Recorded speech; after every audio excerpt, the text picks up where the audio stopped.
दोस्तों एक 35 साल की जवान विधवा महिला एक मेडिकल स्टोर पर पहुंचती है और एक पैकेट कंडोम्स का डिमांड करती है। दोस्तों लड़का जो होता है वो एक पैकेट कंडोम्स लाकर दे देता है। महिला अपने घर चली जाती है। फिर सुबह होता है, फिर अगले दिन वो उस मेडिकल स्टोर पर पहुंचती है और एक पैकेट कंडोम्स मांगती है। लड़का सोचकर हैरान रह जाता है कि आखिर ये 35 साल की जवान विधवा महिला रोज एक पैकेट कंडोम्स का करती क्या है। वो लाकर दे देता है, लेकिन कहीं ना कहीं ये सवाल उसके सर में गूंज रहा था कि अगले दिन अगर मैडम आती है तो मैं जरूर ये सवाल पूछूंगा।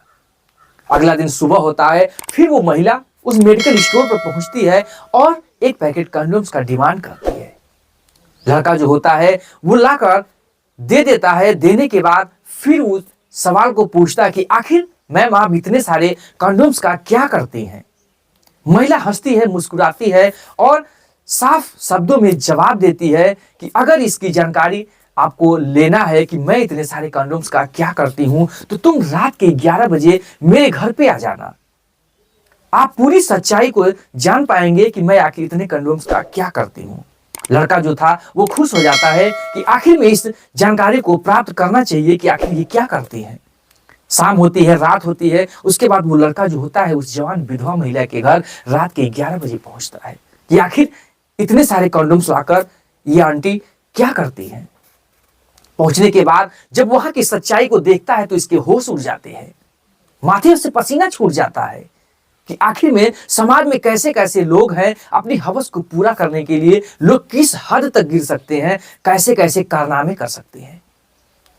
दोस्तों वीडियो में सब कुछ कवर करेंगे। इससे पहले आपसे छोटी सी रिक्वेस्ट है, अगर चैनल पर नए हैं तो चैनल को सब्सक्राइब कर लीजिएगा और वीडियो को लाइक कर लीजिएगा। चलिए समझते हैं इस पूरी कहानी को कि आखिर वो जवान विधवा महिला इतने सारे कंडोम्स का करती क्या थी, आखिर में क्या सब मामला था। दोस्तों ये कहानी है उत्तर प्रदेश के गाजियाबाद शहर की, जहां पर एक महिला रहा करती थी जिसका नाम पूजा था। उसके पति का नाम सुरेश था और उसकी एक सास थी जिसका नाम निर्मला था। दोस्तों ये हंसता खेलता परिवार अच्छे से रह रहा था और उसी दौरान एक बच्चे को ये जो पूजा होती है वो जन्म देती है। शादी के 2 साल बाद एक बच्चे का जन्म होता है। जन्म के बाद बहुत ही खुशियां थी परिवार में, बहुत से आनंदित से ये लोग रह रहे थे। जो सुरेश था उसके घर में ही एक परचून की किराने स्टोर की दुकान थी, बहुत ही अच्छे से चल रही थी। दोस्तों अचानक विधि का विधान, लेखी का लेख होता है। भगवान को मंजूर नहीं था इन दोनों के इस साथ को और अचानक इसके परिवार में एक दुख का पहाड़ टूटता है। अचानक रोड एक्सीडेंट में सुरेश की मौत हो जाती है। लड़का महज 5 साल का था जिसका नाम अमित था। दोस्तों अब जो पूजा थी वो घर में अकेली रह गई थी। दोस्तों अब करे भी तो क्या, जीवन चलाने के लिए इसका किराने स्टोर की दुकान बहुत ही अच्छे से चल रही थी। दोस्तों वो अपने किराने स्टोर की दुकान को संभालती है और अपने परिवार का गुजर बसर करने लगती है। दोस्तों अच्छा खासा परिवार चल रहा था, उसके उस दुकान से अच्छा खासा इनकम हो जाती थी, परिवार का भरण पोषण हो रहा था, उसके बच्चे की पढ़ाई हो रही थी। लेकिन कहीं ना कहीं उसके उस जीवन का आनंद नहीं मिल रहा था। दिन तो कैसे भी कट जाता था लेकिन रात उसे बहुत ही पहाड़ लगती थी। वो सोचती है कि क्यों ना कोई बॉयफ्रेंड बना लिया जाए जिससे हमारा जीवन भी चलता रहेगा और मेरा आनंद भी मुझे मिलता रहेगा। दोस्तों उसी दौरान उसके सामने एक दुकान खाली पड़ी थी। वहां पर एक 22 साल का जवान एक लड़का जिसका नाम सुमित था, वो रूम जो होता है वो किराए पर ले लेता है। किराए पर लेने के बाद उस दुकान में वो मेडिकल स्टोर खोलता है। स्टोर खोलने के बाद वो अपने मेडिकल स्टोर को चलाने लगता है। उसकी भी मेडिकल स्टोर लगभग उस मोहल्ले में बहुत अच्छे से चलने लगी थी और अच्छे खासे कस्टमर आने लगे थे। सुमित जो था उस आंटी पूजा को देखकर मुस्कुराया करता था, क्योंकि आंटी की उम्र लगभग 34-35 साल की थी और उसकी उम्र 22 साल की थी। पति 4-5 साल पहले मर जाने की वजह से 26-27 साल की उम्र में अब वो आंटी जो थी वो बहुत खूबसूरत लग रही थी, बहुत ही अच्छी थी। दोस्तों धीरे धीरे दिन गुजरता है, एक दोनों में मुस्कुराहट रोज होती है, रोज हेलो हाय होता था और जीवन चल रहा था। आंटी सोचती है कि क्यों ना इसी सुमित को ही मैं अपने प्यार के जाल में फांस लूं, किसी को पता भी नहीं चलेगा, हम दोनों का काम भी होता रहेगा और जीवन भी चलता रहेगा। दोस्तों धीरे धीरे समय गुजरता है, वक्त गुजरता है और वो आंटी एक प्लान बनाती है। जो वो विधवा महिला होती है वो एक प्लान बनाती है और उसके दुकान पर कंडोम्स खरीदने पहुंचती है। पहले दिन एक पैकेट कंडोम्स उससे खरीदती है तो उसको कहीं ना कहीं शक होता है कि ये 35 साल की जवान विधवा महिला आखिर कंडोम्स का करेंगी क्या, क्योंकि दोनों से रोज नैनाचार होते थे, वो दोनों एक दूसरे को देख के मुस्कुराते थे। तो कहीं ना कहीं उसके दिमाग में ये प्रश्न गूंजने लगता है कि आखिर मुस्कुराती मेरे साथ है, ये जवान विधवा महिला है, आखिर कंडोम्स का क्या करेंगी। दे देता है, वहां से वो महिला चली जाती है। दूसरे दिन फिर वो आती है, फिर एक पैकेट कंडोम्स लेती है तो उसे कुछ शक होने लगता है। सोचता है चलो आज कोई बात नहीं, अगले दिन जरूर पूछेंगे कि आखिर ये क्या करेंगी। तीसरा दिन फिर वो जो पूजा होती है, जवान महिला वो फिर आती है और फिर सुमित से एक पैकेट कंडोम्स का डिमांड करती है। सुमित जो होता है वो पैकेट दे देता है। देने के बाद कहता है रुकिए आंटी, एक प्रश्न मेरे दिमाग में चल रहा है, आखिर में इतने सारे कंडोम्स का आप करती क्या है। जो महिला पूजा होती है वो मुस्कुराती है और हंसती है, कहती है कि देखो अगर इन सभी को आप जानकारी आपको चाहिए कि आखिर मैं क्या करती हूँ तो रात को तुम 10 बजे मेरे घर पर डिनर पे आना और मैं सब कुछ इसके बारे में बताऊंगी और तुम समझ भी जाओगे कि मैं क्या करती हूँ इतने सारे कंडोम्स का। दोस्तों वो तो महिला का एक प्लान था। शाम होता है धीरे धीरे और उसकी जो सास थी जिसका नाम निर्मला था, वो अपने पोते को लेकर जो था कि अपने एक अच्छे रिश्तेदार के घर जा रही थी, जहां पर शादी समारोह था। 2-4 दिन उन्हें लगता और वहां वो चली जाती हैं और घर में केवल पूजा अकेली थी। सुमित पहुंचता है 10 बजे के बाद रात में और वहां पर देखकर उसके होश उड़ जाते हैं, क्योंकि जो पूजा थी वो सच समझ कर बहुत ही हॉट बनी हुई थी, इतनी स्मार्ट बनी थी कि देखकर कोई भी लड़का क्यों ना मन मिटे। फिर उसके बाद वो कहता है कि आखिर क्या करती हो, चाय वगैरह ड्रिंक वगैरह होती है। उसके बाद वो अपने रूम में ले जाती है कि चलिए मैं दिखाती हूँ। जाता है जब सुमित उसके रूम में तो दोस्तों वो उसे अपने गले से सीने से लगाकर लिपट जाती है पूजा।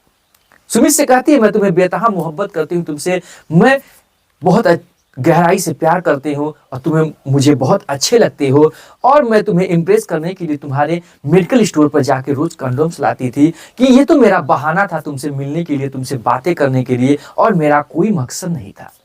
दोस्तों वो भी हॉट लग रही थी, बहुत ही हसीन लग रही थी, क्योंकि उसके पति की 5 साल पहले मौत हो गई थी और कहीं ना कहीं जवान सुमित भी था, अपने आप को रोक नहीं पाता है। दोनों अपने शरीर से एक एक करके सारे कपड़े उतार देते हैं और दोनों अपने हवस को पूरी रात ठंडी करते हैं।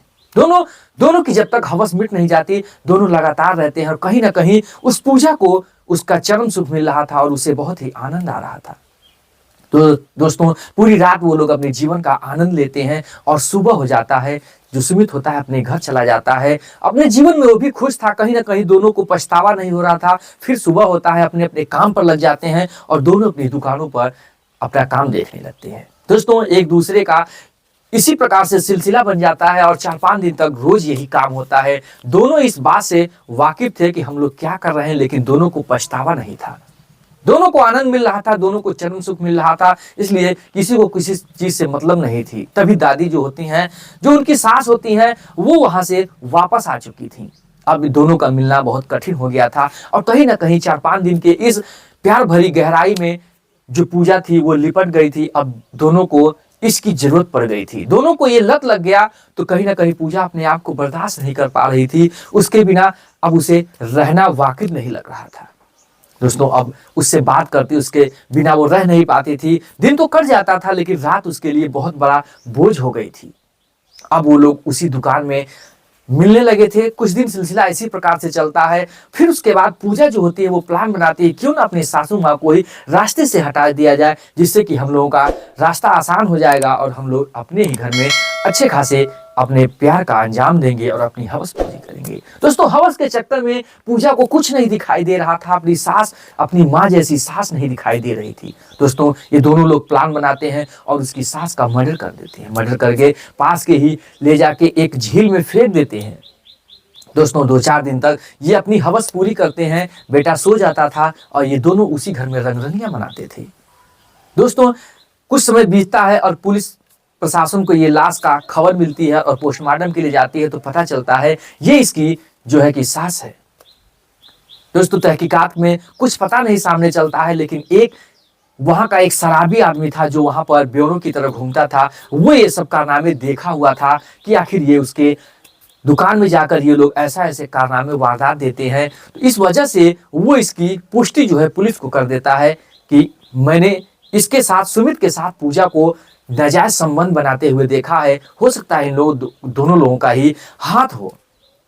दोस्तों फिर पुलिस जो होती है कड़ाई से पूजा पर टॉर्चर करती है, 3rd डिग्री देती है, जिससे पूजा को मजबूरन सकरना पड़ता है कि हाँ मैंने ही अपनी हवस के चक्कर में अपनी सासू माँ का मर्डर करवाया।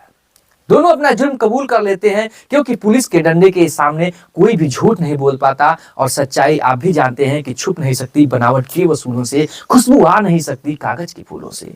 दोस्तों अगर आप झूठ बोलेंगे कब तक बोलेंगे, सच्चाई तो सामने आ ही जाएगी, आज नहीं तो कल।